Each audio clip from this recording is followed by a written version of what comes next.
All right, it is 6 o'clock, and this presentation really does take 30 minutes, so I'm going to go ahead and start. Thank you for coming, and if you're up here, I'm going to present this way, so you feel free to stay up here if you'd like to stay up here, but I'm talking this direction. So this is a presentation we call the State of the District, and it's basically supposed to be very broad and very shallow. Right? We're going to hit on lots of different topics, and we're going to hit on them real briefly so you can get a basic feel for where our district's at on lots of different areas. Our mission, as you may know, is to know every student by name and need. And our vision is new. We just voted on this in the last couple of weeks, and it's empowering students to pursue their passion and purpose. And if you've been around here very long, we really like mission and vision statements that people can remember. Lots of districts and a lot of organizations put these really long, flowery statements out there, and nobody knows what they say. So our story over the last 30, 35 years is the next couple of slides. In 1990, we had 4 schools with the same attendance area that we have right now, and you can see what those schools are. Acker, Frisco Middle School, Frisco High School, and Rogers. In 2023, we have 77 schools. Probably from the 2001 range to the 2016-17 range, we opened more schools than any district in the state of Texas and probably the nation. Our growth was, nothing had happened like that before. There was a bunch of farmland that was ready to be developed, and people came and did it. This is where we're at right now, about 67.5 on students. We're the largest employer in the area. We have 77 schools. Here's our other demographic numbers. One thing I think on this one that stands out to me where we're a real outlier is we are 14.2% economically disadvantaged. The state average is 60% economically disadvantaged. So that number is significantly different for us. But what I will say is, remember, we have almost 67,000 students. 14.2% of that is over 9,000 kiddos. So sometimes we talk about it in that number because when people think Frisco ISD, they don't necessarily think 9,000 students who might get free and reduced lunch. But it's a real thing for us. Bilingual numbers, gifted and talented numbers, we're about 12.7% gifted and talented, except kinder. They're all gifted and talented at kinder. That's my gifted and talented joke. Thank you for laughing. And then the most gifted people in our district are kinder teachers, because they're working with those kiddos every day. We are a very diverse district, and it has changed the last 10 years quite a bit. We're about 30% white. We're about 40% Asian, we're about 12.5% Hispanic, and about just over 11% black. Historical enrollment, that's not historical, that's future enrollment. I'll get that. This is hot off the press today. That is from here going forward. You can see this is another thing that's a big change for us. 2018, pre-COVID, we were still growing about 3,200 students a year, okay? After COVID, it was a little bit different, so we didn't really know what to expect. We grew about 1,000, which was really a lot compared to other districts, and then we rebounded a little bit. This year, we're flat, and we've talked to demographers. I presented this presentation this morning to about 80 realtors, and we're all seeing the same thing right now. Our new homes are yielding about the same amount of students that our new homes have always yielded. Our existing homes, they're not turning over right now. And our demographers and the realtors today both said they think it has more to do with interest rates than home prices. They told me, they described a person that I am the problem. I have a student who's a junior in college, and I have a senior in high school, and normally I would be at the stage in my life where I might sell my house and downsize, right? But if I do that, and I've got a 3% interest rate right now, and then I go to a house that's smaller but cost about the same, I'm going to end up with more house payment than I've got now. So that's kind of what we're seeing in the area. It'll be interesting to see how that plays out over the next couple of years. But you can see our demographers, they don't expect us to get smaller. We're just not growing at the rate we were growing at, and that's a pretty big change for us. So if you've looked closely at your tax bill, that'll come out here in the next few months, you will notice there's two different tax rates on there for school districts. One of them is M&O, one of them is INS. M&O is how we pay things that occur often. It's salaries, it's air conditioning. Our air conditioning bill is a lot with our 77 buildings, right? It's fuel. INS is our debt service bucket. So INS is our house payment, right? And so we go to voters, the last time we did it was in 2018, and said, we believe we need these things to get us to the next 5 years, the next 6 years, things like that. And that's our INS funds. So that's the difference between those two funds. The state funding formula is interesting. Has anybody heard on the news that the state had about a $35 billion surplus this year? You know where most of that came from? This funding formula, all right? So as local property taxes go up, as the yellow fills up that cup, the purple becomes less, right? They have an inverse relationship. So as the whole state of Texas property taxes have gone up, the state has had to aid districts less, okay? So that's where a lot of that funding came from, that excess funding for the state this year. It is a little bit ironic that the only state agency that wasn't provided enough money to give their employees a raise is teachers, when that's your property taxes are kind of what helped have that big surplus, right? This is our tax rate history over the last 6 years. You'll see a really nice trend that our tax rate has dropped each of the last 6 years. It had a really nice drop this year, right?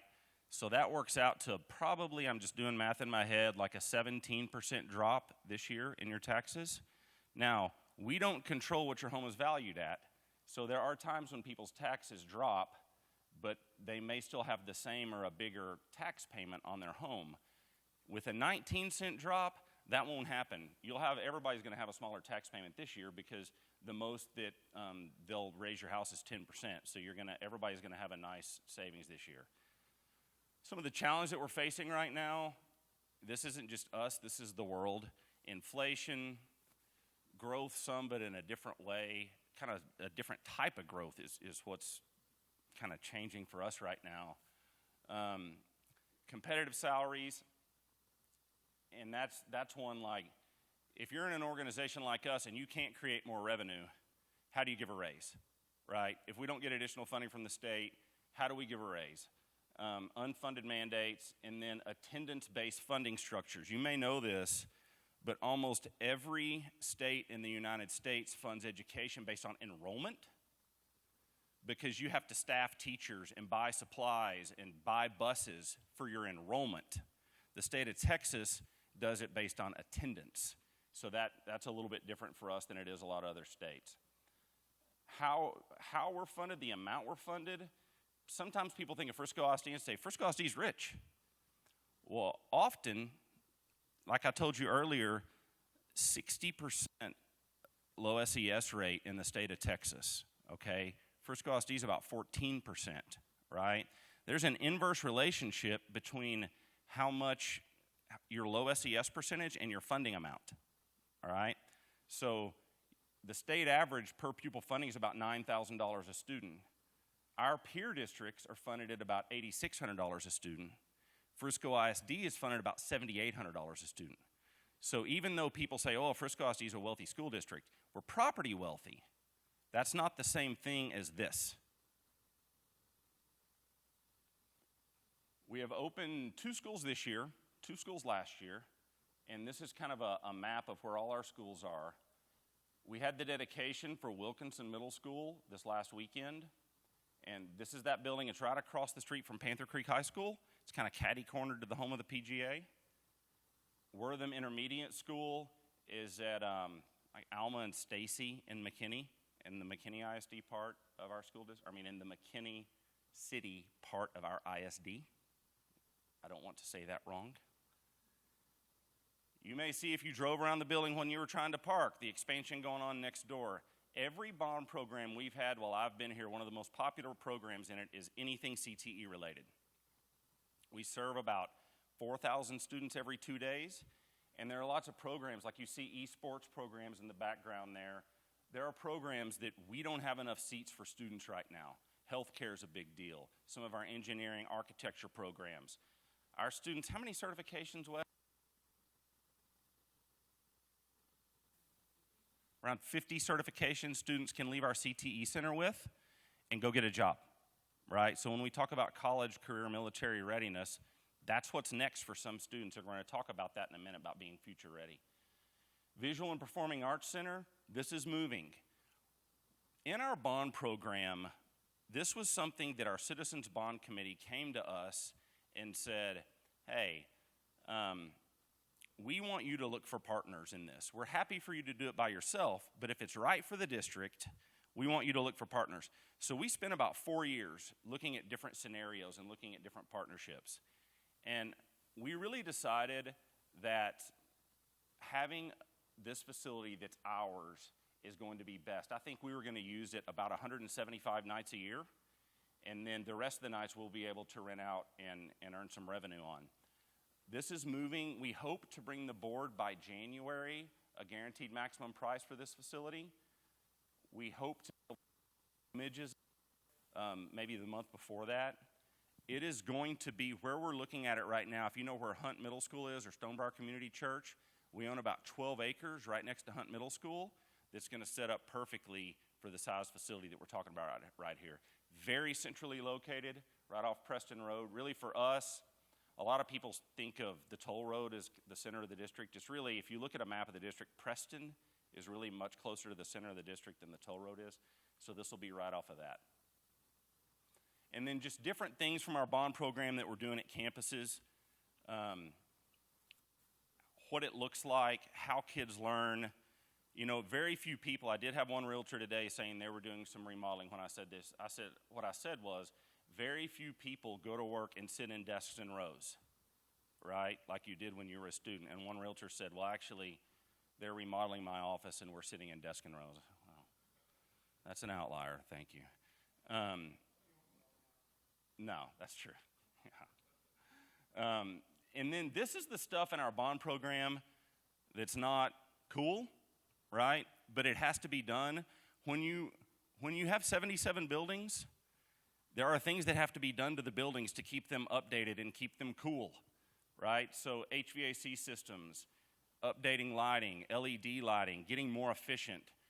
There are certain things where, like lighting, where we can say retrofit things, and then on the back end, we save more money than we spent because we become more efficient.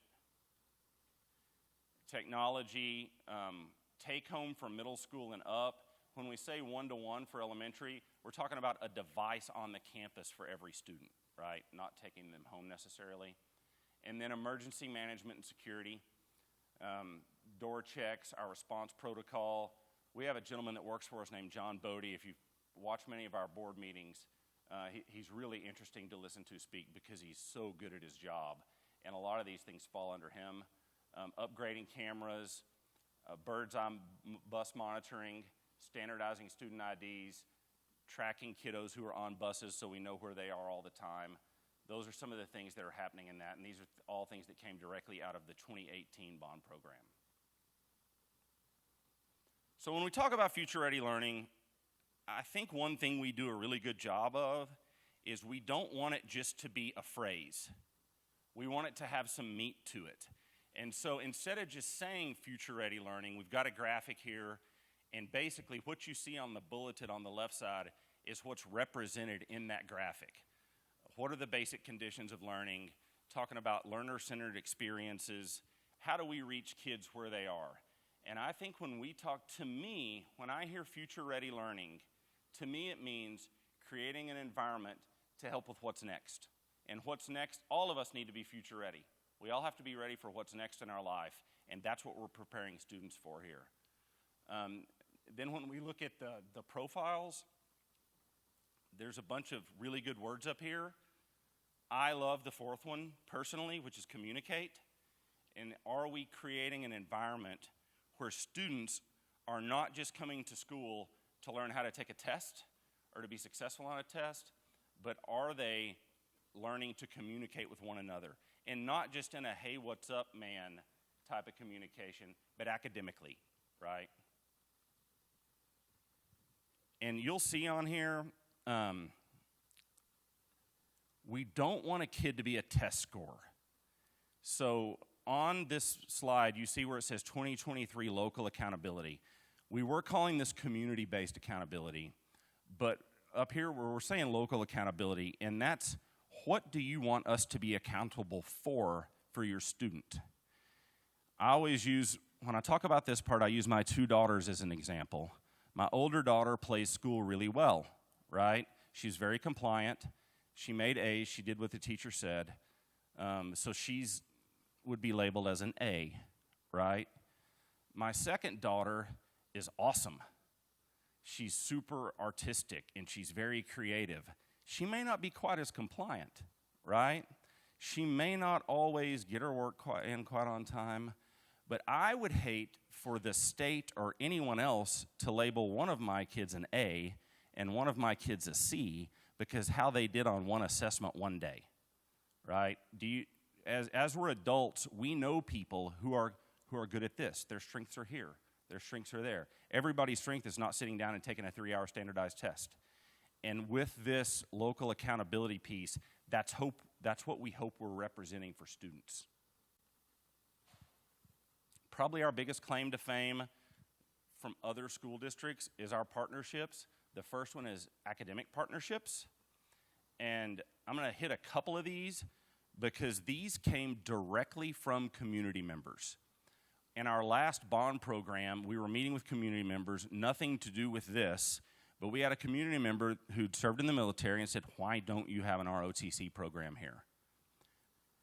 We had applied for one in the past, but probably didn't follow up on it as aggressively as we should have, and I don't think we knew how much the community wanted this. We sent a survey out, and we kind of learned, but it all started with this community member. So we have a Naval Academy ROTC program next door at Lebanon Trail High School, and it's only been going for a few years, and we've already got about 100 students in it. It's really, really awesome. And our International Baccalaureate program, we had students years ago who were going to Plano to go to high school, quite honestly, because Plano had an IB program, and they felt like that's what was best for their students, so we added an IB program. I'll tell you the one I personally up here am the most familiar with is the simplest one that we've had for the longest is Collin County's dual credit program. You may know this, but Collin College teachers come to our high schools and teach these classes. So like my daughter who's a junior, she's going to be able to graduate from college this May because she left with 27 dual credit hours, and it cost me about $900, and that's going to save a full year of college. And she never left school. She wasn't driving around town during the daytime, hitting Collin, going all over. She was right there the whole time. And we could go on and on about all of these, but that's a whole presentation unto itself. And then the other thing that we're probably most known for is the way we've leveraged partnerships with the city of Frisco and often another private entity. It started in 2001, and basically about 5 years before that, some people who are a lot smarter than me drew a circle around what is now the Stonebriar Mall, basically. There's a little extra land in it, but I think they knew what was coming, and they created what's called a TERS or a TIF zone. And that basically allows us to pay debt on partnerships and not one penny of it come from citizens who own homes in Frisco, okay? So the Rough Riders was the start, then Toyota Stadium. I'm I'm not as familiar with the inner workings as some of the earlier ones. I like to use the Ford Center as an example because it's kind of poignant for this. The city of Frisco, because we're close with them, they knew we were about to need to build a stadium. They knew that districts around us were paying between $60 and $70 million for a stadium. So they reached out to us. I wasn't really in this role during this time, so the things I'm about to say are what I think may have happened. They reached out to us and said, hey, we know you need a stadium. We're trying to get the Cowboys to come to town. The Cowboys don't play football games on Thursday and Friday nights. We know you don't want to put a $65 million stadium in a bond program.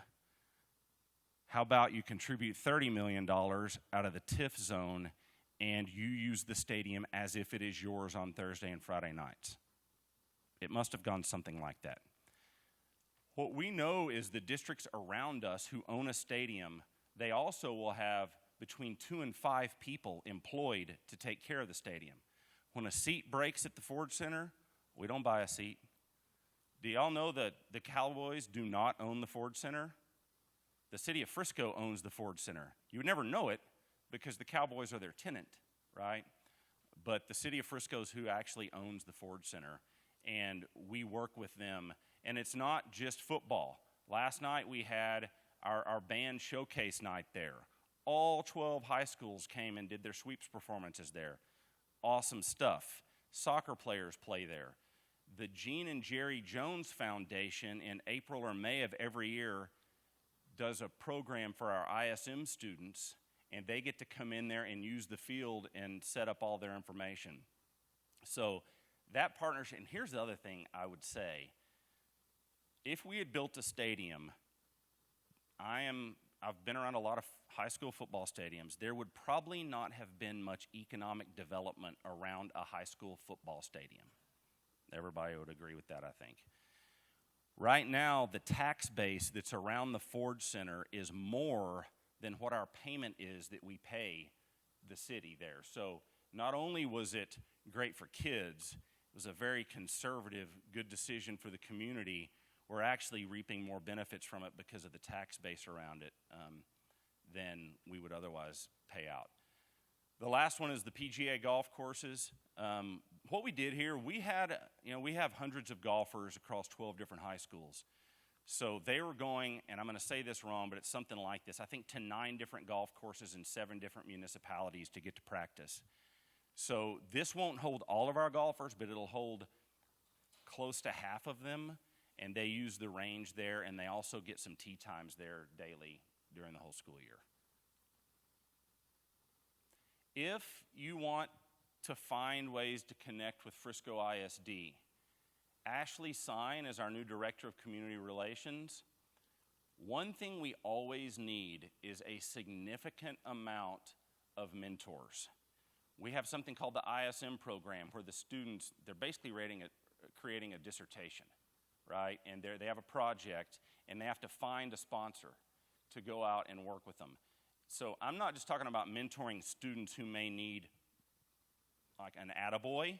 I'm talking about high academic. We have students in heart surgeries. We have students in the legal settings, like in the courtroom. Lots of stuff comes out of this. We are going to starting next week, or maybe week after next. I think it's next week. Long-range planning. And what long-range planning means for us is, it was about 5 years ago when we had our last bond program.